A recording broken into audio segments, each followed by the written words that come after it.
নমো বিষ্ণুপাদায় কৃষ্ণপৃষ্ঠায় ভূতলে শ্রীমতে জয়পতাকা সাম্যনীতি নামিনে নমো আচার্যপদায় নিতাই কৃপাপদায়িনে গৌরকথা দামোদর নগর কামতারিণে।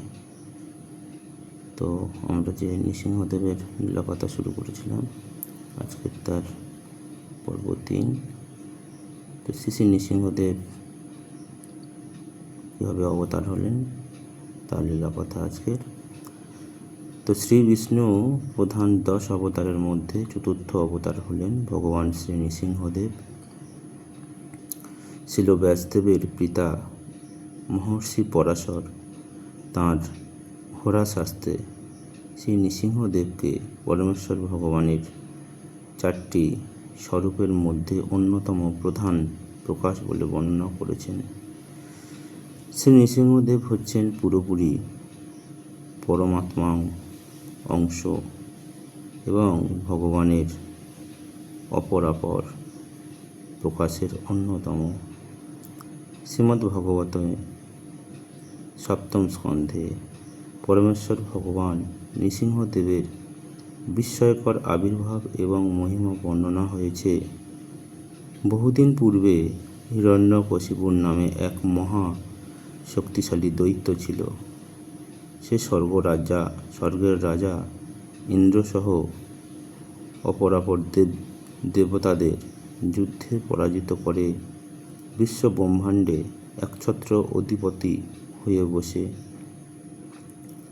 হিরণ্যকশিপুর নিজের অমরত্ব লাভের জন্য একসময় কঠোর তপস্যায় নিয়োজিত হয়।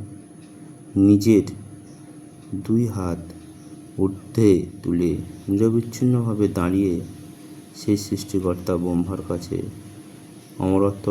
অমরত্ব লাভের বর পাওয়ার জন্য দীর্ঘদিন কৃচ্ছ্রতা অবলম্বন করে। এভাবে বহু বছর অতিক্রান্ত হয়। একসময় হিরণ্যকশিপুর মাথার উপরিভাগ থেকে আগুন এবং ধোঁয়া বের হতে থাকে। ফলে বিশ্ব ব্রহ্মাণ্ডের সব প্রাণীর জীবন সংশয় হয়ে পড়ে। তখন সৃষ্টিকর্তা ব্রহ্মা আবির্ভূত হয়ে হিরণ্যকশিপুরকে বলেন যে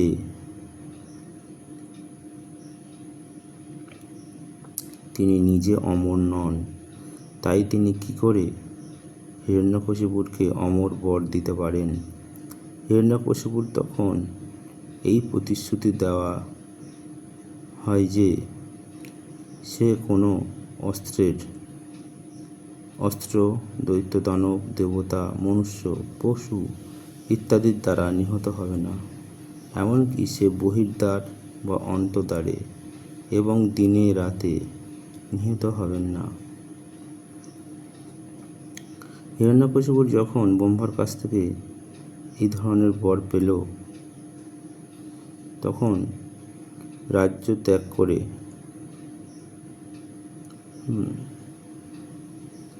তখন তপস্যায় গেছিলেন। তো এই ধরনের বর লাভের জন্য তপস্যায় যখন তিনি গেছিলেন, সেই সময় ইন্দ্র তার অন্তঃসত্ত্বা স্ত্রীকে হরণ করেছিলেন। উদ্দেশ্য ছিল কি? তার গর্ভস্থ সন্তানকে বিনষ্ট করা। কারণ ইন্দ্রসহ অন্যান্য দেবতারা মনে করেছিলেন এই গর্ভস্থ সন্তান হিরণ্যকশিপুরের মতো একজন মহাশক্তিশালী দানব হবে। এই ধারণায় বশবর্তী হয়ে ইন্দ্র গর্ভস্থ সন্তান বিনাশ করার লক্ষ্যে হিরণ্যকশিপুর স্ত্রীকে হরণ করেছিলেন। কিন্তু দেবর্ষি নারদ দেবতাদের এই কাজে নিবৃত্ত করেন। তিনি হিরণ্যকশিপুর স্ত্রীকে হিমালয় পর্বতে অবস্থিত তাঁর আশ্রমে নিয়ে যান। তিনি সেখানে সেই রমণী এবং তার গর্ভস্থ সন্তানকে পরমেশ্বর ভগবানের সম্পর্কিত সর্বোত্তম জ্ঞান ও উত্তম সেবা সম্পর্কে বিভিন্ন ধরনের উপদেশ প্রদান করেন। হিরণ্যকশিপুর যখন তপস্যা থেকে ফিরে এলেন, যখন দেবতাদের উপর পুনরায় আধিপত্য বিস্তার করে, তখন তার স্ত্রী তার কাছে নারদমুনি স্ত্রী ও পুত্র প্রহ্লাদকে ফিরিয়ে দেন। অল্প বয়স থেকে প্রহ্লাদ বিষ্ণুর পরম ভক্ত হয়ে ওঠেন। এজন্য তাঁর পিতা এবং শিক্ষকদের নিষেধ ও বিভিন্ন ধরনের উপদেশ সত্ত্বেও স্কুলের বন্ধু বান্ধবদেরকে বিষ্ণু ভক্ত হওয়া এবং বিষ্ণু সেবার জন্য উপদেশ দিতে থাকেন। শ্রী বিষ্ণুকে হিরণ্যকশিপু তার শত্রু বলে মনে করত। এখন শত্রুর প্রতি পুত্র প্রহ্লাদের অচলা ভক্তি দেখে হিরণ্যকশিপু হতাশ হয়ে পড়েন।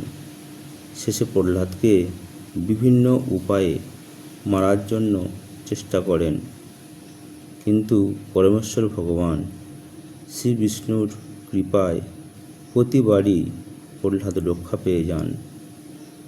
হোলিকা নামে হিরণ্যকশিপুরের এক বোন ছিল। তার এমন একটি শাড়ি ছিল যা তাকে আগুন থেকে রক্ষা করতে পারত, এবং সে ব্রহ্মা থেকে সে অগ্নিদেব থেকে এই বর পেয়েছিলেন যে কখনো তিনি আগুনে প্রবেশ করলেও মৃত্যু হবে না। একদিন হোলিকা প্রহ্লাদকে ওই বরে পাওয়া ওই শাড়ি পরে আগুনে ঝাঁপ দেয়, যাতে প্রহ্লাদ অগ্নিদগ্ধ হয়ে মারা যান। কিন্তু পরমেশ্বর বিষ্ণুর কৃপায় প্রহ্লাদ রক্ষা পান, বরং হোলিকা নিজেই আগুনে মারা যান। কিন্তু পরমেশ্বর শ্রী বিষ্ণুর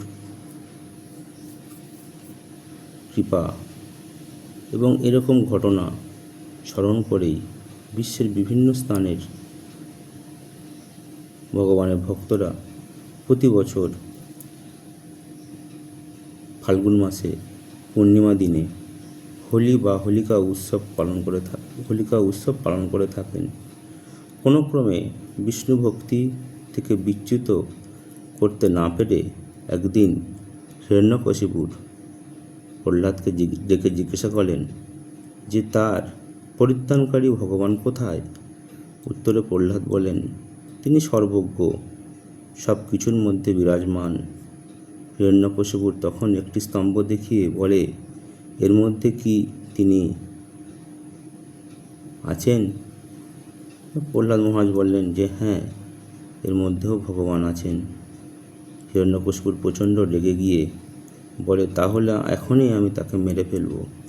এই বলে হিরণ্যকশিপুর নিজের গদা দিয়ে জোরে ওই স্তম্ভে আঘাত করেন। তখনই ঘোর গর্জনে বজ্রের মতো শব্দ করে নৃসিংহদেব ওই স্তম্ভে আবির্ভূত হন। বিড়াল যেমন ইঁদুর নিয়ে খেলা করে, সেই ধরনের যুদ্ধ করে নৃসিংহদেব এক সময় হিরণ্যকশিপুরকে তার উরুতে স্থাপন করে হাতের আঙ্গুলের কঠিন নখাঘাতে ছিন্ন বিচ্ছিন্ন করে ফেলেন।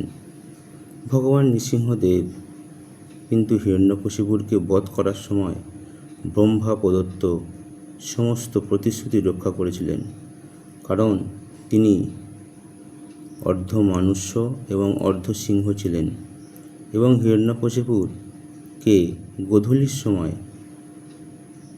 তার প্রাসাদের প্রবেশদ্বারের মধ্যবর্তী স্থানে নিহত করা হয়।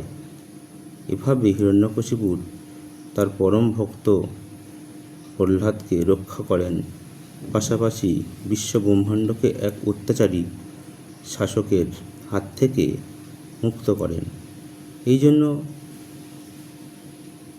ভগবান নৃসিংহদেবকে ভক্ত বৎসল হিসাবে অভিহিত করা হয়, এবং যারা যথার্থ বুদ্ধিমান ব্যক্তি তারা ভগবান নৃসিংহদেবকে পূজা অর্চনা করেন। জয় ভগবান নৃসিংহদেব কি জয়। ওং উগ্রং বীরং মহাবিষ্ণুম চলন্তং সর্বতোমুখম নৃসিংহম ভীষণং ভদ্রং মৃত্যুর নমঃ। জয় শিল প্রভুপাদ কি জয়। তো এইভাবে আমরা ভগবান নৃসিংহদেবকে কীভাবে আবির্ভাব হলেন সেই লীলা শ্রবণ করলাম। তো পরবর্তীতে আরও লীলা শ্রবণ করব ভগবান নৃসিংহদেব এবং প্রহ্লাদ মহারাজ তাদের কৃপা সবার উপর বর্ষিত হোক। জয় শ্রী প্রভুপাদ কি জয়।